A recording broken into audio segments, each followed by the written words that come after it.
दोस्तों, mutual fund पैसे बना करके देता तो है जरूर, लेकिन लॉन्ग टर्म में। और इसी को लेकर के हमारे एक व्यूअर्स ने सवाल पूछा है कि एक छोटा सा एसआईपी अमाउंट कितने साल में हमें करोड़पति बना सकता है, यानी कि 1 करोड़ रुपए का कॉर्पस तैयार करके दे सकता है। तो चलिए आज हम इसी का एक छोटा सा कैलकुलेशन इस वीडियो में देखते हैं और समझते हैं। समझने के लिए हम लेंगे मात्र 4400 रुपए मंथली का एसआईपी अमाउंट और देखेंगे कि 1 करोड़ रुपए का कॉर्पस बनने में कितना साल का समय लग सकता है, यानी कि कितने साल में म्यूचुअल फंड हमें करोड़पति बना सकता है। चलिए पूरा कैलकुलेशन देखते हैं और समझते हैं। तो कैलकुलेशन के लिए हमारा एक्सेल सीट रेडी है। आप यहां पर देख सकते हैं कि एसआईपी अमाउंट हमने 4400 रुपए मंथली का लिया है।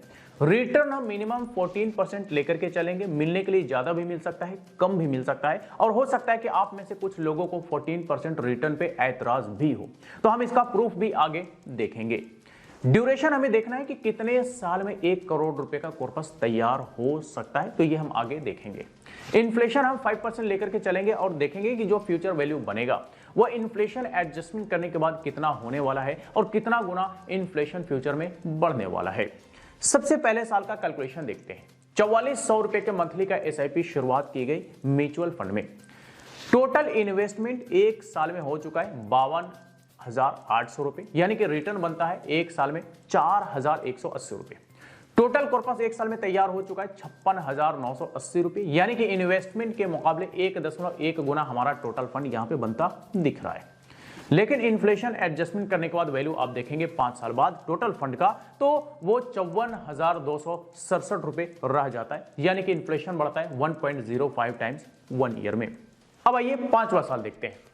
5वां साल सेम 4400 रुपए का एसआईपी कंटिन्यू है। टोटल इन्वेस्टमेंट 5 साल में 2,64,000 रुपए का हो चुका है। रिटर्न बनता है 5 साल में 1,19,683 रुपए, और टोटल कॉर्पस जो है 5 साल में तैयार होता है 3,83,683 रुपए, यानी कि इन्वेस्टमेंट के मुकाबले टोटल फंड जो है वो 1.5 गुना यहां पे बनता दिख रहा है 5 साल में। लेकिन टोटल फंड का वैल्यू इन्फ्लेशन एडजस्टमेंट करने के बाद आप देखेंगे 5 साल बाद तो 3,02,113 रुपए रह जाता है, यानी कि इन्फ्लेशन बढ़ता है 1.27 टाइम्स 5 ईयर्स में। अब आइए 10वां साल देखते हैं। 10वां साल सेम 4400 रुपए का एसआईपी कंटिन्यू है। टोटल इन्वेस्टमेंट 10 साल में 5,28,000 हो चुका है। रिटर्न बनता है 5 साल में 6,25,202 रुपए, जो कि इन्वेस्टमेंट के मुकाबले रिटर्न जो है वह कहीं ज्यादा है 10 साल में। टोटल फंड अगर आप देखेंगे 10 साल का तो 11,53,202 रुपए बनता दिख रहा है, यानी कि इन्वेस्टमेंट के मुकाबले 2.2 गुना हमारा टोटल फंड यहां पे बनता दिख रहा है, यानी कि डबल से भी ज्यादा 10 सालों में। लेकिन इन्फ्लेशन एडजस्टमेंट करने के बाद वैल्यू आप देखेंगे 10 साल बाद तो 7,11,853 रुपए रह जाता है, यानी कि इन्फ्लेशन बढ़ता है 1.62 टाइम्स 10 ईयर्स में। अब आइए 15वां साल देखते हैं। 15वां साल सेम 4400 रुपए का एसआईपी कंटिन्यू है। टोटल इन्वेस्टमेंट 15 साल में लगभग 8 लाख रुपए का हो चुका है। रिटर्न बनता है 15 साल में 19,04,557 रुपए, यानी कि इन्वेस्टमेंट के मुकाबले हम कह सकते हैं कि 2.5 गुना हमारा सिर्फ और सिर्फ 15 साल में रिटर्न बनता दिख रहा है। लेकिन टोटल फंड अगर आप देखेंगे 15 साल में तो लगभग 27 लाख रुपए बनता दिख रहा है, जो कि इन्वेस्टमेंट के मुकाबले लगभग 3.5 गुना टोटल फंड यहां पे बनता दिख रहा है 15 साल में। लेकिन टोटल फंड का वैल्यू अगर आप देखेंगे इन्फ्लेशन एडजस्टमेंट करने के बाद 15 साल बाद तो 13,02,685 रुपए रह जाता है, यानी कि इन्फ्लेशन बढ़ता है 2.07 टाइम्स 15 ईयर्स में। कह सकते हैं कि इन्फ्लेशन डबल बढ़ता है 5% का अगर रेट हम लेकर के चलते हैं ईयरली इन्फ्लेशन का, तो 15 साल में अगर महंगाई डबल होता है तो हमारा जो टोटल फंड है उसका वैल्यू सीधे सीधे आधा हो जाता है 15 साल में। ये आपको ध्यान में रखना पड़ेगा, और यहां पर आप देख भी सकते हैं कि टोटल फंड का वैल्यू यहां पे आधा होता दिख रहा है। अब आइए 20वां साल देखते हैं। 20वां साल सेम 4400 रुपए का एसआईपी कंटिन्यू है। टोटल इन्वेस्टमेंट 10,56,000 रुपए का हो चुका है। रिटर्न बनता है 20 साल में 47,35,924 रुपए, और टोटल फंड जो 20 साल में तैयार होता दिख रहा है वो है 57,91,924 रुपए, यानी कि इन्वेस्टमेंट के मुकाबले टोटल फंड जो है वो 5.5 गुना बनता दिख रहा है 20 साल में। लेकिन इन्फ्लेशन एडजस्टमेंट करने के बाद वैल्यू आप देखेंगे 20 साल बाद तो 21,85,632 रुपए रह जाता है, यानी कि इन्फ्लेशन बढ़ता है 2.65 टाइम्स 20 ईयर्स में। अब आ जाइए आखिरी यानी कि 24वां साल देखते हैं। 24वां साल दरअसल ये करोड़पति बनने वाला साल है। तो चलिए देख लेते हैं। सेम 4400 रुपए का एसआईपी कंटिन्यू है। टोटल इन्वेस्टमेंट 24 साल में 12,67,200 रुपए का हो चुका है। रिटर्न बनता है 24 साल में 91,23,999 रुपए और टोटल फंड जो बनता है 24 साल में वो बनता है 1,03,91,199 रुपए।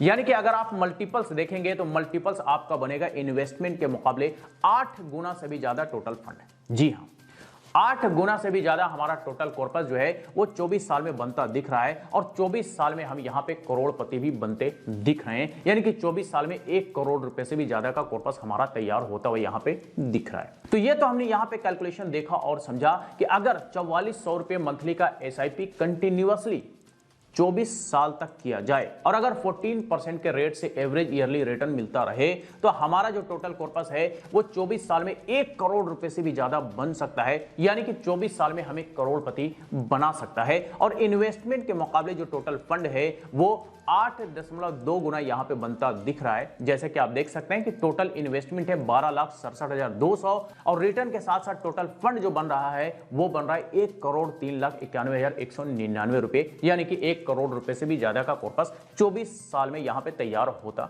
दिख रहा है। अब ये जो हमने यहां पे 14% का रेट ऑफ रिटर्न लिया है, चलिए पहले हम इसका प्रूफ देखते हैं, उसके बाद हम आगे बातचीत का सिलसिला कंटिन्यू करेंगे।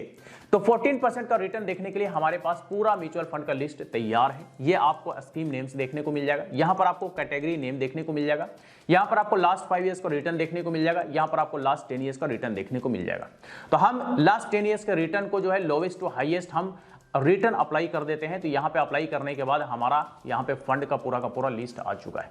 दरअसल ये कोई रिकमेंडेशन नहीं है, तो आप अपना इन्वेस्टमेंट अपने रिसर्च के आधार पे या फिर अपने फाइनेंशियल एडवाइजर से सलाह लेकर के करेंगे तो बेहतर होगा। इन सारे फंड्स का आप यहां पे कैटेगरी नेम देखेंगे और यहां पर लास्ट 5 इयर्स का रिटर्न और यहां पे लास्ट 10 इयर्स का रिटर्न आप देखेंगे। तो इन सारे फंड्स का लास्ट 10 इयर्स का रिटर्न पे एक नजर आप डालिए। कितना बनता है? 14%, 14%, 15%, 15%, 16%, 16%, 17%, 17%, 18%, 18%, 19%, 20%, 22%। यानी कि ये लगभग 150 ऐसे फंड्स हैं जो पिछले 10 सालों से लगातार 14 से 22% के बीच यानी कि 14 to 22% के बीच एवरेज एनुअली रिटर्न देने का काम किया है। तो हमने तो कम से कम 14% इस कैलकुलेशन में लिया है। मिलने के लिए 16, 18, 20, 22 भी मिल सकता है। मार्केट अच्छा रहा तो हो सकता है 24, 25 भी मिल जाए और अगर मार्केट खराब रहा तो फिर हो सकता है कि 10, 12 में ही आपको सब्र करना पड़ जाए। तो अगर 14% का एवरेज रेट ऑफ रिटर्न मिल जाए तो 24 साल में हमारा 1 करोड़ रुपए का कॉर्पस बन सकता है। यानी कि 24 साल में करोड़पति बन सकते हैं। अगर इससे कम हमें रिटर्न मिला तो फिर हमारा जो ये 1 करोड़ रुपए बनने का जो टारगेट है ये और ज्यादा समय लग सकता है और ज्यादा समय ले सकता है। और अगर रेट ऑफ रिटर्न ज्यादा मिल जाए जैसे कि 15-16% का अगर एवरेज मिल गया तो फिर हमारा ये जो 1 करोड़ रुपए बनने का टारगेट है ये और भी कम समय में बन सकता है। तो ये सारा कुछ डिपेंड करेगा कि हमें average rate of return yearly क्या मिलने वाला है। ठीक है, तो ये तो हमने यहाँ पे कैलकुलेशन देखा, 14% का प्रूफ भी देख लिया। अब ये जो हमारा यहाँ पे टोटल फंड जो है 24 साल में 1,03,91,199 रुपए बनता है। दरअसल ये हमारा इन हैंड अमाउंट नहीं होता बल्कि इसमें से हमें टैक्स वगैरह देना होता है और टैक्स वगैरह माइनस करने के बाद ही हमारा इन हैंड अमाउंट बनता है। टैक्स वगैरह जो देना होता है वो टोटल फंड में से नहीं देना होता है बल्कि टैक्स देना होता है कैपिटल गेन में से। कैपिटल गेन क्या होता है? तो चलिए इसके लिए हम एक क्विक कैलकुलेशन देखते हैं छोटा सा। तो इसके लिए हम यहां पे ले लेंगे total fund amount. Total fund हमारा है 1,03,91,199 रुपए, ये हम ले चुके हैं। टोटल फंड जो होता है वो इन्वेस्टमेंट प्लस रिटर्न दोनों को मिला करके होता है। तो ये हमने टोटल फंड यहां पे ले लिया है। अब हम यहां पे ले लेंगे टोटल इन्वेस्टमेंट अमाउंट। तो टोटल इन्वेस्टमेंट हमारा है 12,67,200 रुपए, ये हम ले चुके हैं। अब जो है हम टोटल फंड में से हम अपना टोटल इन्वेस्टमेंट अमाउंट को माइनस कर देंगे यहां पे। तो टोटल फंड हम ले चुके हैं, इसमें से हम माइनस करते हैं टोटल इन्वेस्टमेंट अमाउंट को। जैसे ही हम माइनस करते हैं तो हमारा कैपिटल गेन निकल करके आ जाता है जो कि बनता है 91,23,999 रुपए। आप देखेंगे रिटर्न भी आपको सेम देखने को मिलेगा। तो मतलब कि कैपिटल गेन कहिए, रिटर्न कहिए या प्रॉफिट कहिए, बात एक ही है। अब इसी कैपिटल गेन में से हमें टैक्स देना होता है। अगर एसटीसीजी लागू होता है तो एसटीसीजी रेट से हम टैक्स देते हैं, अगर एलटीसीजी लागू होता है तो एलटीसीजी के रेट से हम टैक्स देते हैं इसी कैपिटल गेन पे। अब कितना कितना रेट है चलिए ये जान लेते हैं। तो देखिए, अगर हम कोई शॉर्ट टर्म के लिए इन्वेस्टमेंट करते हैं और कोई कैपिटल गेन होता है, लेट्स से हमने एक साल के अंदर अंदर इन्वेस्टमेंट करके रिडीम कर लिया और कोई प्रॉफिट बना, कैपिटल गेन हुआ, तो उस कैपिटल गेन पे हमें एसटीसीजी टैक्स जो कि 20% के रेट पे देना पड़ेगा। ठीक है। अगर हम कोई लॉन्ग टर्म के लिए इन्वेस्टमेंट करते हैं और कोई कैपिटल गेन होता है, प्रॉफिट बनता है, लेट्स से हमने एक साल से ज्यादा के लिए, चाहे 2 साल, 5 साल, 10 साल, 20 साल, 25 साल, जितने लंबे समय तक के लिए इन्वेस्टमेंट किया और जो भी हमारा प्रॉफिट बना, कैपिटल गेन हुआ हमारे इन्वेस्टमेंट पे, उस पर हमें 12.5% के रेट से हमें एलटीसीजी टैक्स देना पड़ेगा, यानी कि long term capital gain tax देना पड़ेगा। अब ये जो हमने यहाँ पे 24 साल तक का 1 करोड़ बनने का सफर तय किया, दरअसल ये लॉन्ग टर्म के कैलकुलेशन में आएगा, तो इसके जो भी कैपिटल गेन होगा उस पर हमें एलटीसीजी का टैक्स देना पड़ेगा 12.5% के रेट से। एलटीसीजी पर हमें गवर्नमेंट एक बेनिफिट देती है टैक्स में एग्जेम्पशन के रूप में, वो होता है 1,25,000 रुपए का, यानी कि इससे ऊपर का जो भी प्रॉफिट बनेगा उसी पे ही हमें टैक्स देना होगा। अब से पहले ये टैक्स एग्जेम्पशन जो है वो 1 लाख रुपए का था, बीच में गवर्नमेंट ने बढ़ा करके 1,25,000 रुपए का किया है। हो सकता है फ्यूचर में बढ़ करके ये 2 लाख, 3 लाख, 4 लाख, 5 लाख कुछ भी हो सकता है, तो जो तब होगा वो होगा, लेकिन फिलहाल 1,25,000 रुपए तो हम इसी को लेकर के चलेंगे। इसके अलावा एक्सपेंस रेशियो होता है, अलग अलग फंड का अलग अलग एक्सपेंस रेशियो होता, बड़ा मामूली सा है, तो इसका डिटेल्स आप अपने फंड के डिस्क्रिप्शन में जाकर के चेक कर सकते हैं। एग्जिट लोड भी होता है कई सारे फंड्स का, कई सारे फंड्स का नहीं होता है, ज्यादातर ये शॉर्ट पीरियड के लिए होता है, तो इसका डिटेल्स भी आप अपने फंड के डिस्क्रिप्शन में जाकर के चेक कर सकते हैं कि कौन कौन से खर्चे और कितने कितने खर्चे हैं। तो दोस्तों, ये हमने यहां पे एक छोटा सा एसआईपी का कैलकुलेशन देखा और समझा कि मात्र 4400 रुपए का मंथली एसआईपी 1 करोड़ रुपया कितने साल में तैयार करके दे सकता है, यानी कि 1 करोड़ रुपए का कॉर्पस कितने साल में बन सकता है, करोड़पति कितने साल में हमें म्यूचुअल फंड बना सकता है, ये हमने यहां पे कैलकुलेशन में देखा और समझा। और आई होप कि जिनका ये सवाल था कि एक छोटा सा एसआईपी अमाउंट कितने साल में हमें करोड़पति बना सकता है, तो आई होप कि उनको भी जवाब मिल गया होगा ये कैलकुलेशन देखने के बाद। तो चलिए, आज तक के लिए इतना ही। इससे रिलेटेड अगर फिर भी कोई सवाल हो, क्वेरी हो, तो आप हमें कमेंट करके पूछ सकते हैं। फिर मुलाकात होती है किसी नए वीडियो के साथ, तब तक के लिए बाय बाय।